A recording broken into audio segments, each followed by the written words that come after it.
What's going on, everybody? It's your boy Wnba Dfs here to bring you that WNBA slate breakdown for the 3-game WNBA slate.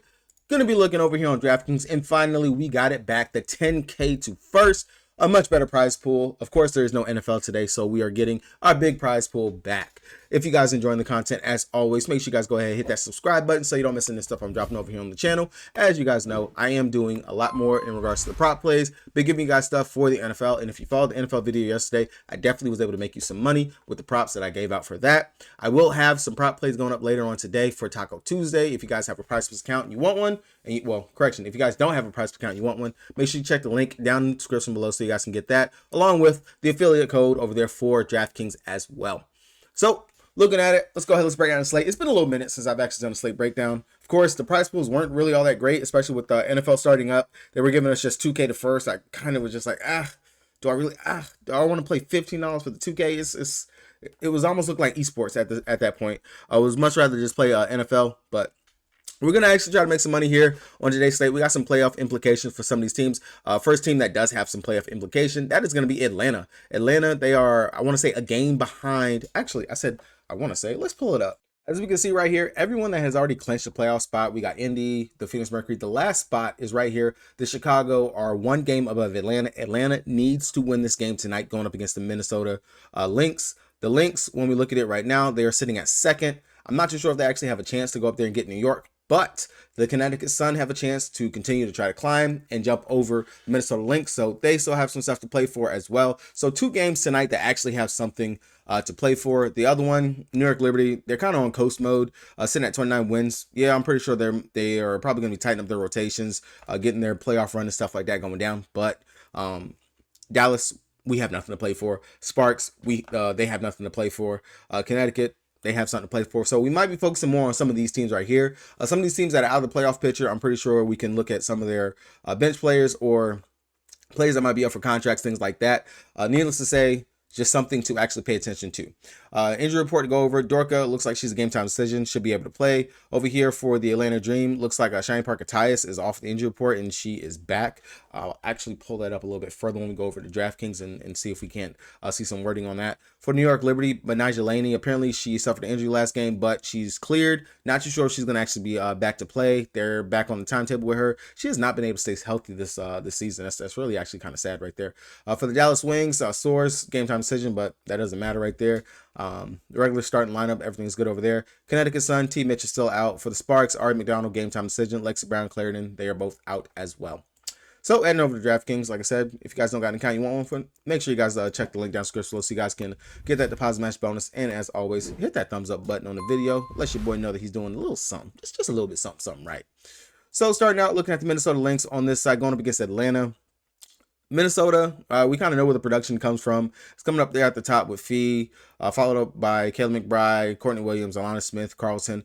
All of these starters over here in this game, it's just going to really depend on how hard they're going to come out here and play. When I look at it over here for me, Fee, of course, I can't deny you if you want to play, go ahead and play Fee. It's just going to matter of, are we going to actually need her in this game? When we can come over here, play the Stewie, the Jonko Jones. We already know Dallas, they're a dumpster fire in regards to defense. Same thing over here, Connecticut Sun. They should actually be able to go out here and have a pretty decent game. AT put up a triple-double last time that they played. So Fee, definitely GPP option. Courtney Williams really isn't a game I see her going ahead and get up for that I feel like I need to play. C. Will, definitely a decent mid-tier option or something that you can pivot off of some of the chalk, or not chalk, but pivot off of some of the higher tier guards in the Alicia Gray, the Enriquez, Sabrina, things like that. Kayla McBride, I actually do like her here in the spot. She has been in a little bit of a slump over her last couple games. Last big game that she had was against the Phoenix Mercury back on the 20th of August, where she dropped 31.25 fantasy points. She has 2 games where she has dropped over 30 fantasy points going up against Atlanta. Definitely could be maybe a bounce back spot for McBride here. I definitely wouldn't mind going to. And then Alana Smith, I do like her here at that 7,900 price tag. She has played mid-tier over these last couple games, but 2 games as well, over 30 fantasy points going up against the Atlanta Dream on the season. I don't mind looking at her. And then everyone's somewhat forgotten girl sometimes is Carlton. She's pretty steady in regards to what she goes out there and gives us. We know she's going to go out there, check up a bunch of threes. As long as she's smacking those threes, she's going to hit. She's going to give you the value. I don't mind looking at her. Now, I will say, if Dorka was to miss, be limited or anything like that, I'm going to have to go ahead and consider Misha Hines-Allen. We know that she is very much firmly planted in that big rotation. She's getting the burn. She's doing a little bit of everything. I don't mind looking at her as a possible value play that we can go to. Everyone else over here, Heidemans and Lassini, Miller, Peely, none of these players, none of them I'm even worried or considering. Looks like Shane Parker is actually still out. I don't know why they don't have her up on the RotoWire. That's a little bit strange. But with AP and Shane Parker out still, they are running a pretty deep well, not even a deep. They're running a very tight rotation with Ryan. She played 42 minutes. That game did go to OT last time. Alicia Gray last game played 43 minutes, 42 minutes the game prior to that. So they're playing pretty heavy minutes. Canada as well. Canada's out there. They are playing a ton of minutes over these last several games. So primarily, I will be looking towards the starter. Tina Charles in the last game, her minutes kind of went down. Like, I don't even want to say kind of, drastically went down in regards to very much a overtime game. Maybe all those minutes that she's been playing has been getting to her, but I still do have her as a top of the list player that I would want to get to just because the usage and everything that she still has is there. But I will say Ryan, over these last couple of games, she has been heating up. 44, 50 fantasy points. If you're going to tell me Ryan's going to go out here and she's going to be chucking 24, 26, 28 shots, if they put up her field goals attempted on Prize Picks, Chalkboard, whatever site you play on that has props, I would take the over on that because right now she is chucking.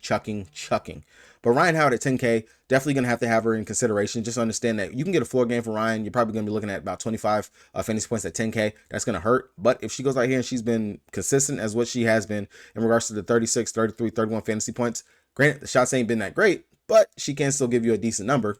Now, she does have 2 games this season where she has put up at least 30 fantasy points going up against the Minnesota Lynx. So definitely don't mind her. Alicia Gray, that's the direct pivot off of Ryan. If you feel like she's going to definitely get more burn and run. Well, not more burn and run, but have the better game out of the two of them. I don't mind looking at that. Everyone on the bench, unless someone gets in foul trouble or we're going to want to believe in the fact that Cuba has been getting these minutes, I really don't like it. She's a very poor fantasy point per minute producer when she's out there on the court. She's just there to give Tina spells of rest. You can mess with that if you're really just building a straight up stars and you need that one scrub. I would just barely consider her. Outside of that, not really too much over here to like on the Atlanta side. Now going over to the New York Liberty, who I expect for them to have a first round exit in the playoffs. That is from my boy Jay, who has been talking some big ish because he was talking shit on my Dallas Wings. I understand, yes, we are eliminated. I don't know what went wrong with the Dallas Wings this season. Actually, I do. Satu sitting out for the first half of the season definitely killed and derailed and the injuries, but never mind. Looking over here on the New York side, of course, we already know Stewie, Sabrina, JJ. That's going to be the main primary 3 that we want to look at over here. I am firmly in the plant and believe that 2 out of the 3 typically go off, and most nights whenever we have New York on the slate, 2 of them are typically in the perfect lineup. Looking over here though, Stewie, she cooked the last time that she played us. She dropped at least 40 fantasy points both games. JJ, she's put up a fantasy point per minute, 30 and 40-ish fantasy points. Sabrina has not played Dallas so far this season, which is actually kind of surprising. Sabrina definitely still, we don't have any type of defense. I can see this being very much a shootout. I don't mind looking at her either as a play. If Laney is out and they actually start Phoebich, I don't mind Phoebich. The last game that she started going up against us, she dropped 30 plus fantasy points in that game. In 29 minutes, yep, she dropped 34.75 fantasy points. So that's definitely a play that you can go to right there if Laney is out. If Laney's in, not really going to lean too much onto Phoebich or Laney herself because I would imagine she'd be limited. Outside of that, the very much GPP option that you can always go to, but I would caution you from playing, would be Courtney Vandersloot. I'm not really necessarily looking there to play Sloop. Everyone else over here on the bench, unless you really can predict a blowout, then yes, you can look to Baby Savely. Yes, you can look to Kayla Thornton. Of course, this is her former team. So we do know that the Thornton God, 20 and 27 fantasy points, possibility that she can go out here and smack. So definitely wouldn't mind looking at her as a possible play as well. Very much GPP option. But primarily up here, it's going to be between Stewie, JJ, Sabrina. Might try to fit 2 of the 3 into a line if I am trying to build, just because I know the fantasy goodness and the upside that can be there whenever you can actually get them right. Now, I'm not going to lean either way in regards to either one of the bigs because every single time I do, the other big goes off. I'm not even going to try or attempt to do it here today. Like, that's just that's just honest. Every single time I do it, it's never any good for me. Going on over here to the other side for the Dallas wing side, we already know up at the top echelons, Enrique, Satu, Natasha Howard. This is the big group over here, the big 3. With the fact that the season is quote unquote ended, I haven't seen any talks in regards to resting or rotating the bench players or anything like that. I understand, yeah, we still have players in development in Maddie, in Brown, in Sheldon. I'm going to have to unfortunately just believe that we're still going to just play. Because, I mean, they're players. They're going to want to play. They're going to want to go out here and hoop. I understand tailing with caution over here to the Dallas side definitely makes sense. Primary plays over here for me from the Dallas side is going to be Arike, Satu, and Natasha Howard. Big T, even though her minutes have been trending up over the last couple of games, and she's looked very good, she did not play more than 20 minutes in both games going up against New York. Now, definitely her recent play could get her more minutes, but I am just going to go ahead and tail with caution, especially because she's priced at 8.8. I can get Alana Smith or someone else at that price tag instead in a different spot versus going over here to Big T. I do actually like Natasha Howard. She put up 30 plus fantasy points, both games going up against him. Satu, first game, she dropped 40. Second game, wasn't so much. Arike, 30 fantasy points both games, but 11K. I'd rather just go ahead and play the 10K for Ryan, who is in a tougher matchup, but I would just rather pay down or just go ahead and play Sabrina instead on the other side.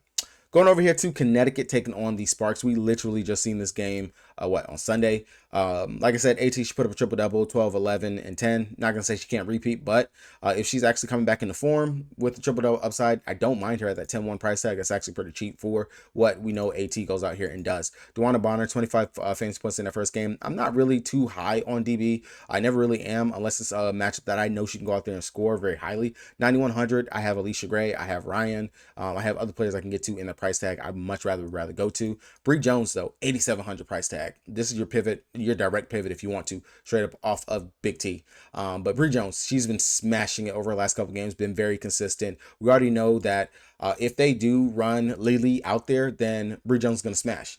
Either way, Bree Jones will smash because you have Azrae Stevens out there who has a drastic weight disadvantage going up against big BG. So definitely do not mind going right back to Bree as well. And then last but not least, Carrington for me. My vote for most improved player. Again, going up against a Sparks team who we know can turn the ball over, who literally, as you can see, 19 points, 5 steals, a rebound. She's been doing it all. Her motor is there and it's going, and she's just looking more and more confident. I don't mind going right back to her over the Wnba Bonner or anyone else over here.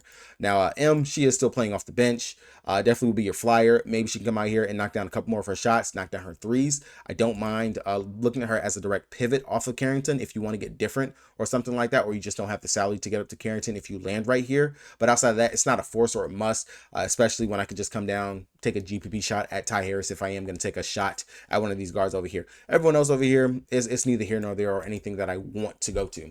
Now over here on the Spark side, I will say that Wnba Sims didn't look too hot in that last game. Wnba in all games that she's played going up against Connecticut has not played very well. I do like her unders today over on prop sites, so if you actually can get that, I'll just take the unders on those.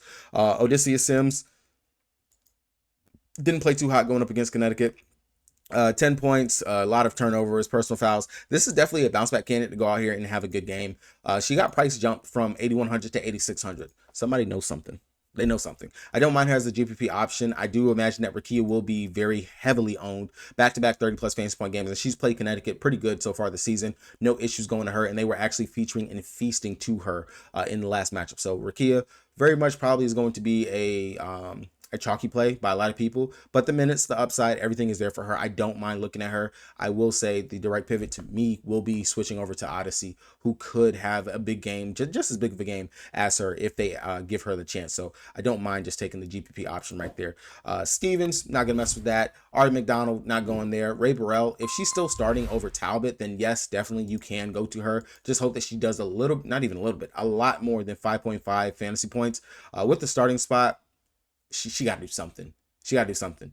Outside of that, Lily will be the only other person that I want to consider over here on this team. 22 minutes. She was balling in the first half of the game. Then all of a sudden just died off, didn't do anything in the second half. So I don't mind going right back to Lee, especially you're going to need someone to match up with Bree Jones, her size, and with the time that she's going to be out there on the court. Definitely will be the player that I want to get to and go to.